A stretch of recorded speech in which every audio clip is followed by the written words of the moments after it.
Pouvons-nous parler de la cohésion nationale encore en RDC? L'image illustrative de la journée de l'indépendance le 30 juin à la RTNC est une image qui démontre et qui dit tout sauf rien. On présente l'image à la télé où on montre tout le président de la République démocratique du Congo depuis Kasavubu jusqu'à Félix, mais il y a quelqu'un qui manque, Joseph Kabila Kabange.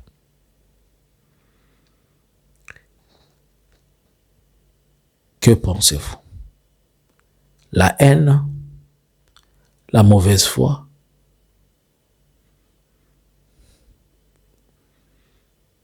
Bonjour, bonsoir. Nous vous saluons de partout. Vous êtes en train de nous suivre sur cet espace Analysons Congo. Nous sommes aujourd'hui le 2 juillet. Analysons Congo vient juste de faire son observation, l'analyse par rapport à quelque chose qui se passe. La République démocratique du Congo, après avoir signé le 27 juin 2025 des accords ou bien un accord avec le gouvernement rwandais en présence du médiateur américain, qui le médiateur américain n'est plus un médiateur, il est devenu aussi partie dans le conflit, il est devenu aussi partie prenante puisque il vise plus ses minéraux et il amène les gens à signer des documents dont on se pose la question, ont-ils tous de lire les documents? Ils ont tous d'interpréter comment? On ne sait pas. Et après qu'il ait signé, le gouvernement congolais se frotte les mains jusqu'aujourd'hui. Ils disent qu'il a fait des exploits. Pour la première fois, ils font signer des accords, comme si les accords n'ont jamais été signés. Ils nous disent que la guerre finit, alors que la guerre était en train de continuer en Ituri. Et quand ils parlent de la guerre, c'est comme s'ils voient la guerre, c'est-à-dire pour eux, c'est le Rwanda et les Congo. Lorsqu'il y a des problèmes, alors que le M23 qui a toujours fait la guerre, il ne fait jamais la guerre sur le sol rwandais, mais il fait la guerre sur le sol congolais. Les Codeco, les ADF Nalou, ils le font sur le sol congolais, mais quelqu'un qui est assis dans les bureaux ovales, Donald Trump, puisqu'il a besoin d'avoir une renommée, il a besoin de quoi? Il se frotte les mains, il dit qu'il a fini une guerre pendant 30 ans. Et Félix vous dit qu'il vient de finir la guerre qui a fait 30 ans. Comme Félix, dans sa pensée, dans sa logique, ils aiment toujours dire que ce sont eux qui ont créé la roue. Voilà pourquoi ils prennent l'histoire de 18 ans, 21 ans d'un pays, ils l'effacent. Vous comprenez comment l'IDPS a toujours fauché l'histoire de notre pays. Vous comprenez comment ils ont toujours été à la base de la désorientation mentale, intellectuelle du peuple congolais. Quelqu'un qui a servi ce pays pendant 21 ans. Mais on nous dit qu'il n'est pas là. Donc, on veut créer dans la tête de nos enfants un vide pour nous dire que pendant 21 ans, les RDC se conduisaient seuls. Alors que si on doit tenir compte du vide, c'est selon 7 ans de Félix, on doit tenir compte du vide. Peut-il nous dire que tout le président de ce monde qu'on est en train d'afficher à gauche comme à droite, lui qui est devenu aujourd'hui le commandeur des États-Unis, tout le président, on se rappelle que George Bush n'a pas été un bon président de son temps. On se rappelle que l'opération d'Irak n'a pas été bon. On a fait tuer des enfants en Irak. Est-ce qu'on a chassé, on a enlevé, on a effacé George Bush de l'histoire? Vous voyez comment l'IDPS est une machine, notamment Félix et toute sa hiérarchie, c'est une machine à détruire le cerveau de tout un peuple. Ils aimeraient que comme ils raisonnent à la manière gauche, ils aimeraient que nous tous, on raisonne à la manière gauche. Comment quelqu'un qui a servi le pays pendant 21 ans, qui lui donne aujourd'hui la constitution, qui est en train de dire, au nom de la constitution, celui qui lui a permis même de prêter serment.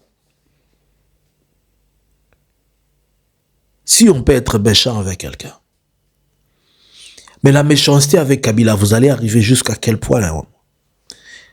La méchanceté avec Kabila, vous la prenez, vous mettez tout le peuple congolais dans cette histoire. Vous voyez que chaque fois, Félix, pour des questions individuelles, il entraîne toujours le pays. Ces questions individuelles avec Kagame, il nous met dedans. Ces questions individuelles avec Félix et avec Kabila, il veut faire semblant que tout un pays pendant 21 ans n'a pas été géré par un président. Alors, qui nous gérait pendant 21 ans? Pourquoi lui ne peut pas figurer là-bas? Si lui, vous dites que lui, il est rebelle, mais qui nous a dit qu'on ne doit pas se battre pour des terres? Qui nous a amené dans l'EAC? Qui nous a amené Kagame au Congo? C'est pas toi. Donc toi aussi, ta face ne peut pas être là, Félix. Tu torpilles l'histoire aujourd'hui. Les autres, quand ils vont venir derrière, après toi, ils vont aussi torpiller. On dira aussi que tu n'avais pas de diplôme. On dira des choses sur toi. On dira aussi que ta maman est une Angolaise. Bon, maintenant, cette image-là, est-ce que cette image favorise la cohésion nationale? Je ne pense pas. Alors que dans les accords qu'ils viennent de signer, ils sont en train de parler de la cohésion nationale. Par la même occasion, ils sont en train de négocier à Doha avec le M23. Ils disent que le patron du M23, c'est Kabila.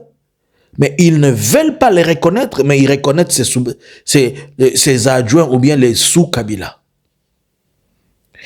Dans la pensée de Félix, vous savez, il donne beaucoup plus d'importance aux étrangers qu'aux nationaux.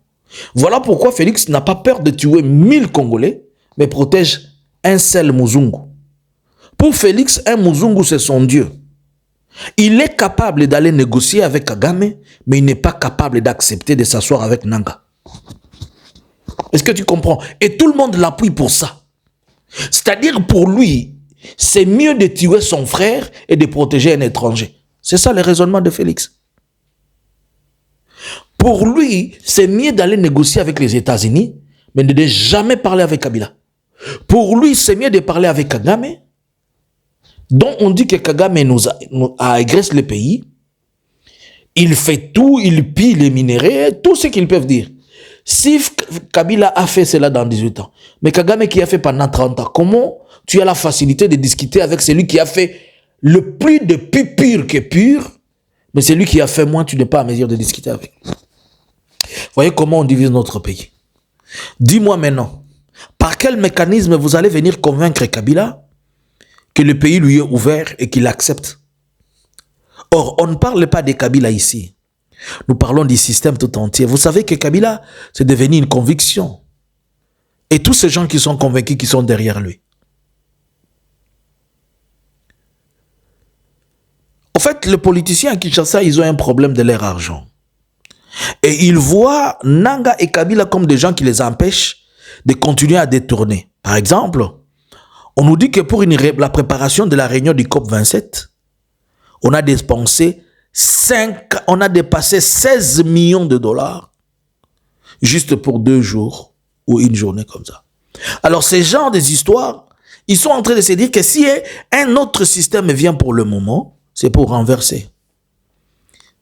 Voilà pourquoi dans leur tête, ils sont toujours en train de dire, et je vois les gens, certaines personnes qui croient que si c'est Africom, les Américains vont venir se battre pour eux, et ils sont en train de, toujours avec leurs pensées, ils vont changer la constitution, et ils disent que c'est Wangler qui sera les dauphins de Félix. Vous comprenez que ces gens, ils ont la tête ailleurs. Comment nous sommes en train de chercher la paix et combattre la même paix? C'est comme ça que Félix dit aux Wazalendo, vous êtes les vaillants, dans son discours du 30. Et quelques jours après, il envoie Muhoozi pour aller tuer les mêmes Wazalendo. Et quand Muhoozi tue le Wazalendo, lui vient faire le discours, il dit « Félicitations aux vaillants combattants le Wazalendo ». C'est comme ça qu'il est en train de chercher à aller discuter avec Kabila. En même temps, il est en train d'insulter Kabila. Je lis les communiqués de la CESAM, je pense, celui qui est conduit par le vieux Olengankoy, qui est en train de féliciter ce qui se passe aux États-Unis, mais il dit que il est important que les gens se mettent et s'asseyent et qu'ils parlent du pays au niveau d'un dialogue interne. Quel est ce dialogue qui va se faire sans Kabila? Même s'il ne peut pas être là. Vous ne pensez pas que tous les kabylistes, et premièrement, IDPS, vous ne savez pas faire la guerre, vous savez seulement faire la bouche. Et quand vous êtes en train de faire la bouche, les autres vous font la guerre. C'est avec votre bouche-là qu'on va toujours vous tuer à cause des bouches que vous parlez comme des femmes au lieu d'agir en homme. Dites-moi dans ce contexte, est-ce que nous voulons la paix ou nous voulons le contraire de la paix? Posez la question à Félix. Cette photo-là que vous avez vue de la RTNC, c'est une photo de paix ou bien c'est une photo de problème? Que pensez-vous? Y aura-t-il vraiment cohésion en RDC ou la cohésion ne va pas exister? Bonjour, bonsoir.